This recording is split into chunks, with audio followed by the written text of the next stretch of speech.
बच्चों सुप्रभात। आप लोगों ने विगत समय में संस्कृत का जो प्रश्न पत्र हल किया अर्धवार्षिक परीक्षाओं के दौरान, उसमें देखा गया, हमने भी ये देखा कि प्रश्न पत्र जो आया है उसमें हमारे द्वारा अध्ययन किया गया, हमने जो तैयारी करी थी उसके हिसाब से प्रश्न आया था, प्रश्न पत्र आया था। और आज इस वीडियो में आपके सामने आने का एक मुख्य उद्देश्य इस प्रश्न पत्र की पुनरावृत्ति, इस प्रश्न पत्र में आए हुए प्रश्नों के सही उत्तर आपके समक्ष प्रस्तुत करने का। आज हम देखते हैं हमारी अर्धवार्षिक परीक्षा 2021 कक्षा 10वीं की संस्कृत सामान्य के संस्कृत प्रश्न पत्र को क्रमशः हम हल करते हैं। बेटा, सबसे पहले हम देखें, हमारे प्रश्न पत्र में आता है, निर्देश दिए हुए इन्होंने अधोलिखितेषु प्रश्नेषु एकतः अष्टादश पर्यन्तं बहुविकल्पीय प्रश्नाः सन्ति तेषां एकं विकल्पं लिखत। नीचे लिखे प्रश्नों को 1 से लेकर 18 तक बहुविकल्पीय प्रश्न दिए हुए हैं, उनके एक विकल्प में आपको उत्तर देना है, ठीक है, जो आपने हल किए थे। दूसरा इन्होंने निर्देश दिया है, अधोलिखितेषु प्रश्नेषु 9-30 पर्यन्तं एकपदेन एवं उत्तरं लिखत। नीचे दिए हुए प्रश्नों के 19 से लेकर 30 तक 9-30 पर्यन्तं एक पदेन एवं उत्तरम लिखत। एक पद में एवं उनके उत्तर लिखिए, ठीक है। हम देखते हैं, पहला प्रश्न आता है हमारा, हिमालयः इत्यस्मिन् पदे संधि अस्ति।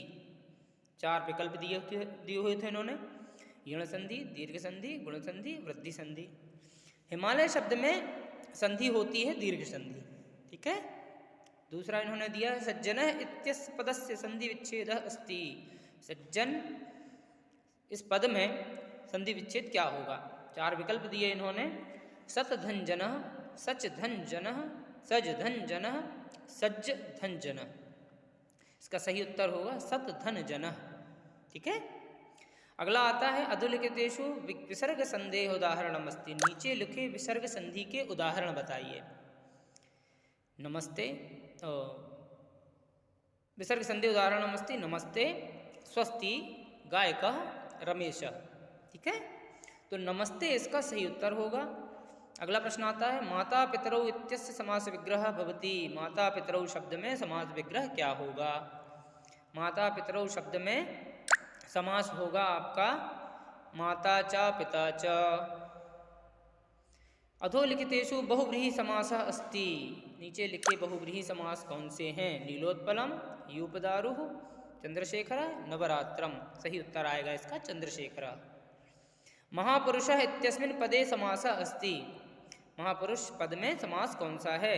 द्विगु समास, तत्पुरुष समास, कर्मधारय समास या बहुव्रीहि समास। ये 4 इन्होंने हमें विकल्प दिए हुए थे, इसका सही उत्तर आएगा कर्मधारय समास। अगला प्रश्न आता है, पठितव्यम इत्यस्मिन् पदे प्रत्ययः अस्ति। पठितव्यम पद में प्रत्यय कौन सा है? अनियर है, तब्यत है, तुमुन है या कथ है? इसका सही उत्तर आएगा तब्यत। अगला प्रश्न आता है, अधोलिखितेषु कत्वतु प्रत्यय नास्ति। नीचे लिखे कत्वतु प्रत्यय नहीं है, तो बताना है हमको धनवान है, गतवान है, पठितवान है या कृतवान है। तो इसका हम लिखते हैं उत्तर धनवान। अगला प्रश्न आता है बेटा, अधोलिखितेषु शत्रु प्रत्यय अस्ति। नीचे लिखे शक्ति प्रत्यय कौन से हैं?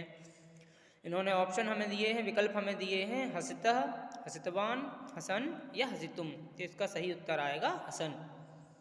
अगला प्रश्न आता है, अधिकारः इत्यस्मिन् पदे उपसर्गः अस्ति। विकल्प हमें दिए इन्होंने, अध, अधि, अधिक, अ। इसका सही उत्तर आएगा अधि। अगला प्रश्न आता है, निर्धनः इत्यस्मिन् पदे उपसर्गः अस्ति। निर्धन शब्द में उपसर्ग कौन सा है? निर है, निह है, निस है या निध है? 4 विकल्पों में से सही उत्तर आएगा इसका निर। अब एक वाक्य इन्होंने दिया, सह द्विचक्रिकया तत्र गच्छति इत्यस्मिन् वाक्ये अव्ययम् अस्ति। वह द्विचक्रिकया मतलब साइकिल, 2 चक्के वाली, वह द्विचक्रिका साइकिल से वहाँ जाता है। इस पद में अव्यय कौन सा है, ये हमें बताना था। तो इन्होंने हमें विकल्प दिए हैं सह द्विचक्रिकया तत्र गच्छति, विकल्प का उत्तर होगा हमारा तत्र। अगला प्रश्न इन्होंने दिया है अधोलिखितेषु अव्ययम् अस्ति, नीचे लिखे अव्यय कौन से हैं।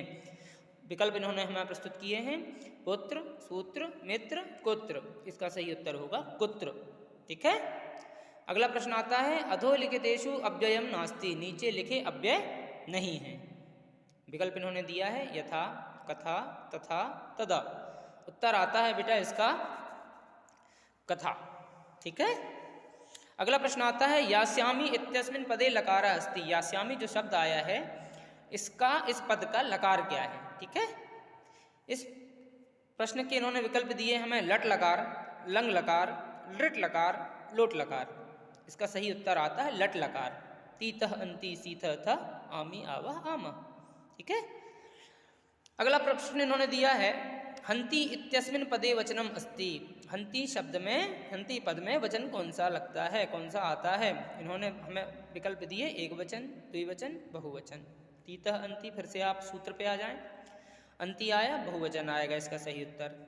अगला प्रश्न इन्होंने दिया है सर्वेषाम इत्यस्मिन् पदे विभक्ति अस्ति, सर्वेषाम पद में विभक्ति कौन सी है, द्वितीया, तृतीया, षष्ठी या सप्तमी। यहाँ आपका उत्तर आएगा षष्ठी।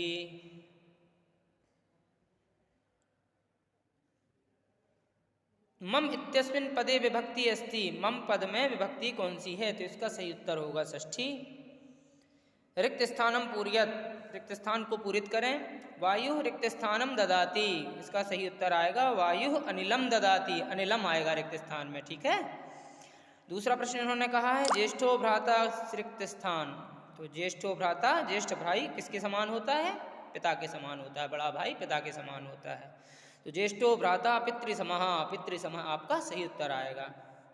अगला प्रश्न आता है गुरुकुले रिक्त स्थानम शिष्या आसन, गुरुकुल में खाली स्थान शिष्य रहते हैं, तो रिक्त स्थान में आपका क्या आएगा, गुरुकुल में वह बहुत सारे, वह आएगा आपके रिक्त स्थान में। ठीक है। अंतिम रिक्त स्थान आता है महर्षि रिक्त स्थानम शरीरेण अमरः अस्ति, महर्षि रिक्त स्थान में आएगा आपका यशः शरीरेण अमरः अस्ति, महर्षि जो थे उनका यश, उनकी कीर्ति शरीर के रूप में अमर था। ठीक है। अगला आप देखें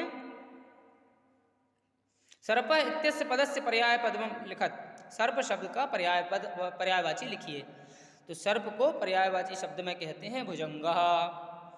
बुभुक्षितः इत्यस्य पदस्य पर्याय पदम लिखत, बुभुक्षितः भूखा जिसको कहते हैं, भूखे शब्द का पर्यायवाची शब्द क्या होता है, क्षुधार्तः या अपूर्णोदरः।